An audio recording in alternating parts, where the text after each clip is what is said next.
வீட்லேயே பூஜைலாம் முடிச்சுட்டு கோவிலுக்கு போய் சுவாமிக்கு 108 பால் குடம் அபிஷேகம் பண்ணியிருந்தாங்க. அங்கே பசும்பால் சுவாமிக்கு வாங்கி கொடுத்து சுவாமி பார்த்துட்டு வந்துட்டேன். வீட்டுக்கு வந்து அஸ்யூஷுவல் ஒர்க் ஸ்டார்ட் ஆகிடுச்சு. பச்சைப்பருப்பு வேர்க்கடலை வந்து வாங்கலை, ஊர்லேருந்து எடுத்துகிட்டு வந்து கொடுத்துருந்தாங்க. இது வந்து குழந்தைங்களுக்கு ரொம்ப ஹெல்த்தி. இது நான் என் பசங்களுக்கு நான் கொடுப்பேன், சாப்பிடுவாங்க. இதில் ஒரு சின்ன டிப்ஸ் இருக்குது, நான் சொல்கிறேன்.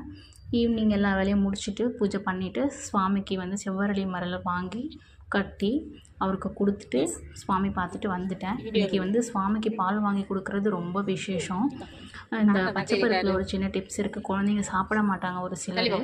நம்ம நார்மலாக குழந்தைங்களுக்கு ஆம்லேட் போட்டு தருவோம்ல, கொஞ்சம் மஞ்சள், உப்பு, முட்டை சேர்த்து நல்லா ஆம்லேட் கலக்கிட்டு அந்த பச்சைப்பருப்பு வேக வச்சுருக்கோம்ல அதை போட்டுட்டு ஆம்லேட் போட்டு கொடுங்க, சாப்பிடுவாங்க. முட்டை பொடி மாஸ் பண்ணுவோம்ல, அதுலேயும் இதே மாதிரி வேக வச்ச பச்சைப்பருப்பு போட்டு கொடுத்து பாருங்கள் ஃப்ரெண்ட்ஸ். ட்ரை பண்ணி பாருங்கள். பாய்.